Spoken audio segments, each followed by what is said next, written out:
DV live radio, आपकी आवाज। खबरें आज की। नमस्कार, मैं हूं समीर आत्मज मिश्र।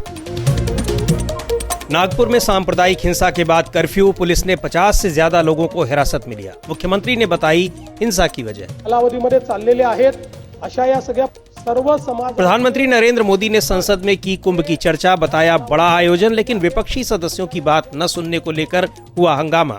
युद्ध विराम के बावजूद इजराइल ने गजा पट्टी पर की भीषण बमबारी, 400 से ज्यादा फलस्तीनियों की मौत। When Israel and America are talking of going back into Gaza and opening the gates of hell. होंगी खेल की खबरें और बात करेंगे सुनीता विलियम्स की भी, जो महीनों बाद स्पेस स्टेशन से वापस लौट रही हैं। लेकिन पहले हेडलाइंस।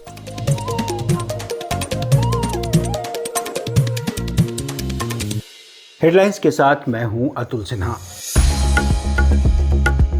आधार कार्ड से लिंक होगा मतदाता पहचान पत्र, केंद्रीय गृह सचिव और मुख्य चुनाव आयुक्त की बैठक में हुआ फैसला। छत्तीसगढ़ के पत्रकार मुकेश चंद्राकर हत्या मामले में पुलिस ने कोर्ट में पेश किया 1200 पन्ने का आरोप पत्र, 72 लोगों को बनाया गवाह। बिहार की पूर्व मुख्यमंत्री राबड़ी देवी से ईडी की पूछताछ, जमीन के बदले नौकरी देने के मामले में ईडी के सवालों का जवाब देने बेटी मीसा भारती के साथ पहुंची राबड़ी देवी।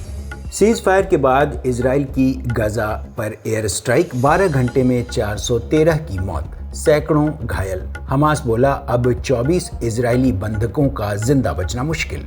और यूक्रेन मुद्दे पर पुतिन से बातचीत से पहले यूक्रेनी राष्ट्रपति वोलोदिमीर जेलेंस्की ने जारी किया वीडियो, कहा पुतिन ही जानबूझकर युद्ध को खींच रहे हैं। पुतिन पर हफ्ते भर से युद्ध विराम का दबाव, यूक्रेन राजी पर रूस का रुख अभी भी साफ नहीं।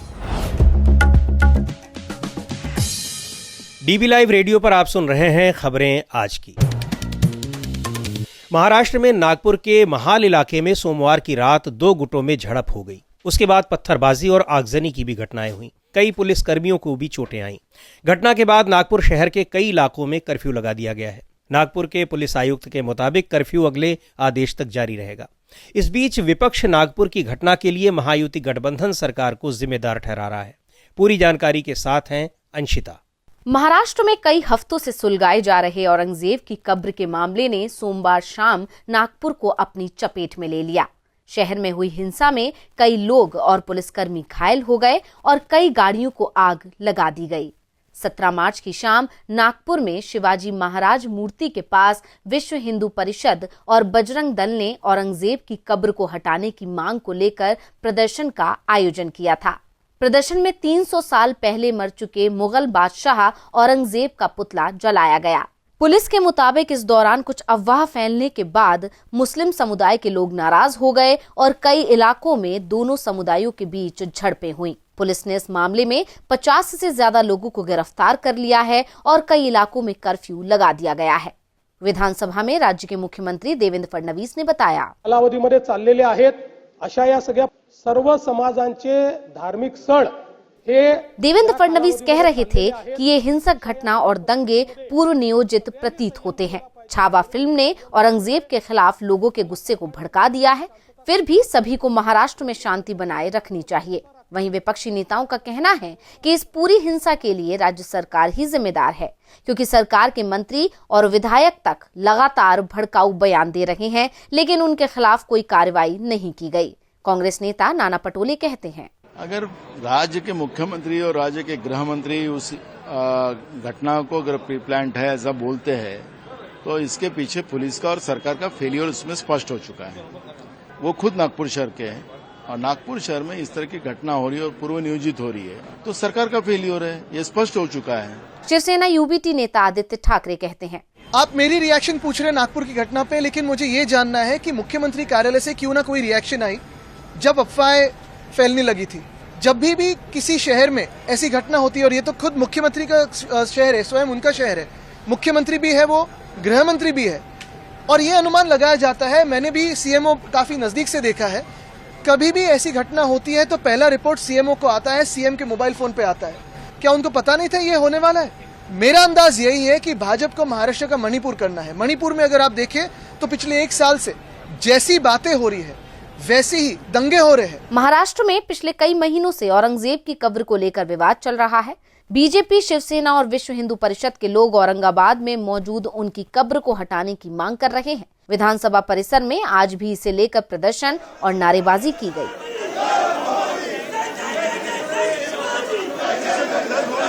औरंगजेब की मौत 1707 में हुई थी, जिसके बाद उन्हें यहाँ दफना दिया गया था। औरंगजेब का मकबरा उनके पहले के अन्य मुगल बादशाहों के मकबरों के मुकाबले बहुत सामान्य है। वास्तव में ये मकबरा सूफी संत शेख जैनुद्दीन की दरगाह के परिसर में मौजूद एक साधारण कब्र है।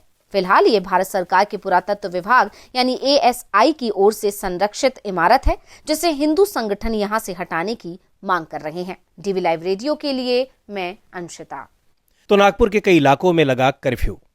इस समय संसद का सत्र चल रहा है, बजट सत्र का दूसरा भाग। संसद में भी नागपुर का मुद्दा छाया रहा। इसके अलावा विपक्ष पिछले कई दिनों से मांग कर रहा है कि अमेरिका, मणिपुर और चुनाव प्रक्रिया में धांधली जैसे तमाम मुद्दों पर संसद में चर्चा हो और प्रधानमंत्री बयान दें। संसद सत्र के दौरान प्रधानमंत्री पिछले दिनों लगातार विदेश यात्राओं पर रहे। आज प्रधानमंत्री संसद में पहुंचे जरूर, लेकिन उन मुद्दों का उन्होंने कोई जिक्र भी नहीं किया जिन पर विपक्ष उनसे जवाब चाहता है। प्रधानमंत्री ने लोकसभा में करीब 15 मिनट का भाषण दिया और फिर उठकर चले गए। नाराज विपक्ष ने इस पर गहरी आपत्ति जताई। पूरे ब्यौरे के साथ हैं आंचल। लोकसभा में अपने करीब 15 मिनट के बयान में प्रधानमंत्री नरेंद्र मोदी ने ज्यादा देर तक प्रयागराज में संपन्न हुए कुंभ की चर्चा की और कुछ देर तक अयोध्या में निर्मित श्री राम मंदिर का जिक्र किया। अध्यक्ष जी, महाकुंभ से हमें अनेक प्रेरणाएं भी मिली हैं। हमारे देश में इतनी सारी छोटी बड़ी नदियां हैं। कई नदियां ऐसी हैं जिन पर संकट भी आ रहा है। कुंभ से प्रेरणा लेते हुए हमें नदी उत्सव की परंपरा को नया विस्तार देना होगा। प्रधानमंत्री के बयान के बाद विपक्ष के सदस्य कुछ सवाल पूछने की कोशिश करने लगे, लेकिन स्पीकर ओम बिरला ने उन्हें इसकी इजाजत नहीं दी। आखिरकार विपक्ष को सदन के बाहर अपनी बात रखनी पड़ी। लोकसभा में नेता विपक्ष राहुल गांधी ने कहा, जो प्रधानमंत्री ने बोला मैं उसको सपोर्ट करना चाह रहा था। कुंभ हमारी एक प्रकार से हमारा ट्रेडिशन है, हिस्ट्री है, कल्चर है। एक कंप्लेंट थी, एक शिकायत थी, श्रद्धांजलि नहीं दी प्रधानमंत्री ने। जिनकी मृत्यु हुई थी उनको श्रद्धांजलि नहीं दी। और दूसरी बात मैं ये कहना चाहता था कि देखिए, कुंभ की जगह है, मगर जो युवा कुंभ में गए उनको प्रधानमंत्री से एक और चीज चाहिए, उनको रोजगार चाहिए और प्रधानमंत्री को रोजगार के बारे में भी बोलना चाहिए। विपक्षी नेताओं को उम्मीद थी कि प्रधानमंत्री मोदी यदि कुंभ का जिक्र कर ही रहे हैं तो शायद कुंभ में मारे गए लोगों का भी जिक्र करें और उन्हें श्रद्धांजलि दें। लेकिन विपक्षी सदस्यों को इस मामले में वैसे ही निराशा हाथ लगी जैसे तमाम दूसरे मामलों में लगती है। वहीं टीएमसी सांसद कल्याण बनर्जी का कहना था कि ये तो नियम विरुद्ध है, क्योंकि प्रधानमंत्री का बयान लोकसभा की कार्यवाही सूची में शामिल ही नहीं था। The Prime Minister will speak that was not in the list of business. All of a sudden Prime Minister came. RJD के राज्यसभा सदस्य मनोज झा ने भी विपक्ष की अनदेखी करने के लिए प्रधानमंत्री को आड़े हाथों लिया है। कुंभ आपसे पूर्व भी था प्रधानमंत्री जी, आपके पश्चात भी होगा। मुझसे पूर्व था, मेरे पश्चात होगा। निरंतरता की चीज है। हाँ, कुंभ में हमारे जिन भाइयों बहनों की जाने गई, क्या 2 शब्द उनके लिए उचित ना होता? प्रयागराज में संपन्न हुए कुंभ मेले में 29 जनवरी को मौनी अमावस्या के दिन भगदड़ मचने से कई लोगों की मौत हो गई थी। सरकार ने मरने वालों की संख्या 30 बताई थी, लेकिन सरकार पर मृतकों के आंकड़े छिपाने के आरोप लग रहे हैं। वहीं प्रधानमंत्री के बयान पर चर्चाएं इस बात की भी हो रही हैं कि मोदी ने कुंभ के सफल आयोजन की जानकारी देने के लिए 15 मिनट का समय लिया, लेकिन इस आयोजन के मुख्य सूत्रधार यानी कि यूपी के मुख्यमंत्री योगी आदित्यनाथ का नाम तक नहीं लिया। DV लाइव रेडियो के लिए मैं आंचल। DV लाइव रेडियो पर आप सुनते हैं देश दुनिया की ताजा तरीन खबरें और खबरों के बीच की खबरें यानी विश्लेषण भी। खबरों और विश्लेषण के अलावा यहाँ होती है साहित्य, कला, संस्कृति और विज्ञान से लेकर आर्थिक और खेल जगत की भी चर्चा। DV लाइव रेडियो पर आप सुन रहे हैं खबरें आज की। बात करते हैं अंतर्राष्ट्रीय जगत की। खबर मध्य पूर्व से है, जहां इजराइल ने युद्ध विराम लागू होने के बावजूद आज सुबह गजा पट्टी में ताबड़तोड़ बमबारी की। इस बमबारी में 400 से ज्यादा लोगों की मौत की खबर है। मरने वालों में महिलाएं और बच्चे भी शामिल हैं। बताया जा रहा है कि इजराइल को इस हमले के लिए अमेरिका के राष्ट्रपति डोनाल्ड ट्रंप से भी समर्थन मिला हुआ था। पूरे ब्यौरे के साथ हैं आराधना। मंगलवार तड़के इजरायली सेना ने गजा पट्टी पर उस वक्त भीषण बमबारी शुरू कर दी जब रमजान के महीने में सहरी का वक्त होता है।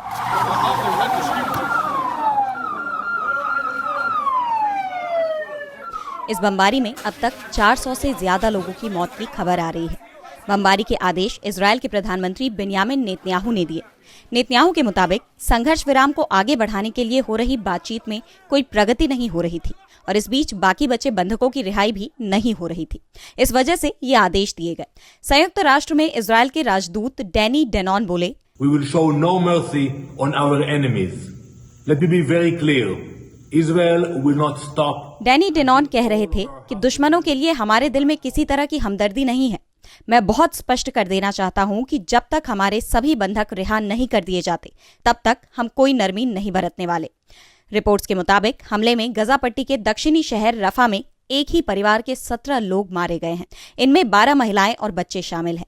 हमलों के बाद दक्षिणी शहर खान यूनिस में भी धमाके सुनाई पड़े। धूल का गुबार दिखाई पड़ा और लोगों में अफरा तफरी मच गई।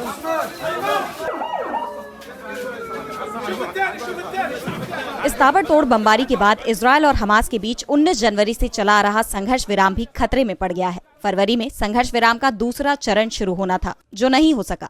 इसके बाद से ही फलस्तीनियों को इन हमलों की आशंका थी।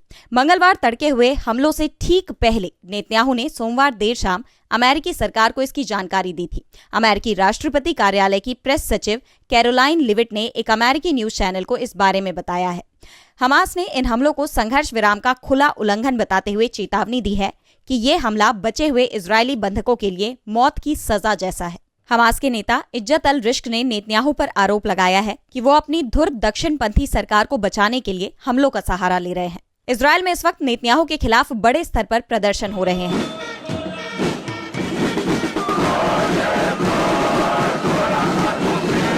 When Israel and America are talking of going back into Gaza and opening the gates of hell, what's there left to destroy there? We know that Hamas agreed to the second phase. We know that the American government is... प्रदर्शनकारियों का आरोप है कि Netanyahu बंधक संकट को ठीक से हल नहीं कर पा रहे हैं। वहीं हमास ने शांति समझौता कराने वाले मध्यस्थों से भी सही जानकारी हासिल करने को कहा है। 7 अक्टूबर 2024 को इजरायल पर हुए हमास के हमले के बाद से मध्य पूर्व में इजरायली सेना और हमास के बीच घमासान छिड़ा हुआ है। हमास ने अभी इजरायल के 59 नागरिकों को बंधक बना रखा है। ये लोग जिंदा हैं या मर चुके हैं, इसकी कोई जानकारी उपलब्ध नहीं है। डीबी लाइव रेडियो के लिए मैं आराधना। आप सुन रहे हैं डीबी लाइव रेडियो, आपकी आवाज। और अब वक्त हो चला है खेल की खबरों का। खेल जगत की खबरों के साथ हैं यश त्रिवेदी।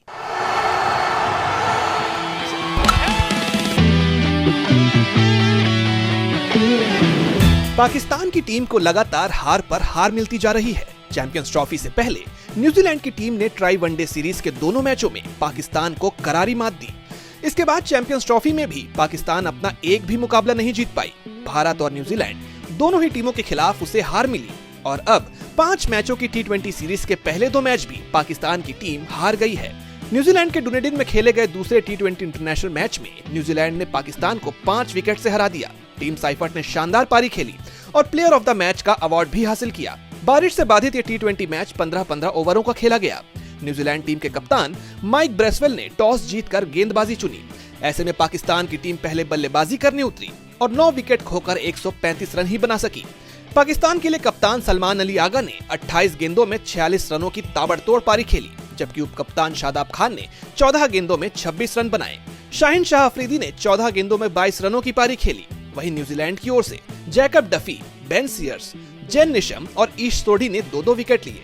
वहीं न्यूजीलैंड की टीम 136 रनों के लक्ष्य का पीछा करने उतरी तो पहले ओवर में एक भी रन नहीं बना सकी। बावजूद इसके 13.1 ओवर में टीम 5 विकेट से मुकाबला जीत गई। न्यूजीलैंड की ओर से टीम साइफर्ट ने 22 गेंदों में 45 रन बनाए। 16 गेंदों में 38 रन फिन एलन ने बनाए। 16 गेंदों में 21 रन मिचेल हे ने बनाए। हारिस रऊफ को 2 विकेट मिले, जबकि एक सफलता मोहम्मद अली, खुशदिल शाह और जहानात खान को मिली। सीरीज का तीसरा मुकाबला शुक्रवार यानी 21 मार्च को ऑकलैंड में खेला जाएगा। अगर उस मैच में पाकिस्तान को जीत नहीं मिली तो सीरीज मेजबान टीम न्यूजीलैंड के नाम हो जाएगी। यश त्रिवेदी, डीबी लाइव रेडियो। और अब एक खास खबर। अमेरिकी स्पेस एजेंसी नासा की एस्ट्रोनॉट यानी अंतरिक्ष यात्री सुनीता विलियम्स और बुच विल्मोर बुधवार कल यानी कल 19 मार्च को धरती पर लौटेंगे। इन दोनों एस्ट्रोनॉट्स को लेकर स्पेसक्राफ्ट इंटरनेशनल स्पेस स्टेशन से मंगलवार सुबह चल पड़ा है। करीब 17 घंटे की यात्रा के बाद दोनों एस्ट्रोनॉट्स जमीन पर नहीं बल्कि समुद्र में लैंडिंग करेंगे। क्यों, बता रही हैं आराधना। अंतरिक्ष यात्री सुनीता विलियम्स और बुच विल्मोर सिर्फ 8 दिन के लिए एक परीक्षण मिशन पर इंटरनेशनल स्पेस स्टेशन यानी ISS गए थे, लेकिन 8 दिन बाद उनकी वापसी नहीं हो पाई। उन्हें वहां फंसे 9 महीने हो गए।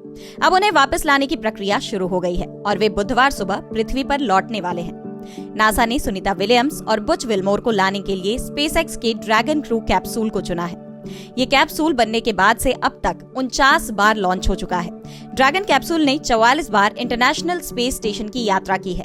ये दोनों एस्ट्रोनॉट्स जमीन के बजाय समुद्र में लैंड करेंगे, क्योंकि इस कैप्सूल को खोलने के बाद एस्ट्रोनॉट्स को स्ट्रेचर पर लाया जाएगा, क्योंकि ये एस्ट्रोनॉट्स की सेफ्टी प्रोटोकॉल का हिस्सा है। दरअसल स्पेस में महीनों बिताने के बाद एस्ट्रोनॉट्स अचानक चल नहीं सकते। उनके शरीर में कई बदलाव भी हो जाते हैं, जिससे बैलेंस और मसल्स पर असर पड़ता है। स्पेस में ग्रेविटी नहीं होती है, जबकि धरती पर ग्रेविटी होती है और यही ग्रेविटी हमारे शरीर को कंट्रोल में रखती है। सुनीता विलियम्स और विल्मोर 5 जून 2024 को ISS गए थे। ISS पर रुकने का उनका प्लान थोड़े ही समय का था, लेकिन स्पेसक्राफ्ट स्ट्रीमलाइनर के प्रोपल्शन सिस्टम में खराबी की वजह से उनकी वापसी अनसेफ हो गई और सितंबर 2024 में स्टारलाइनर अंतरिक्ष यात्रियों के बिना ही धरती पर वापस लौट आया। DB लाइव रेडियो के लिए मैं आराधना। तो बुधवार सुबह स्पेस स्टेशन से वापसी होगी सुनीता विलियम्स और बुच विल्मोर की। इस कार्यक्रम को अब यहीं समाप्त करते हैं। बने रहिए DB लाइव रेडियो के साथ। हर रोज सुनिए दिन भर की खबरों और विश्लेषण का हमारा ये प्रोग्राम खबरें आज की।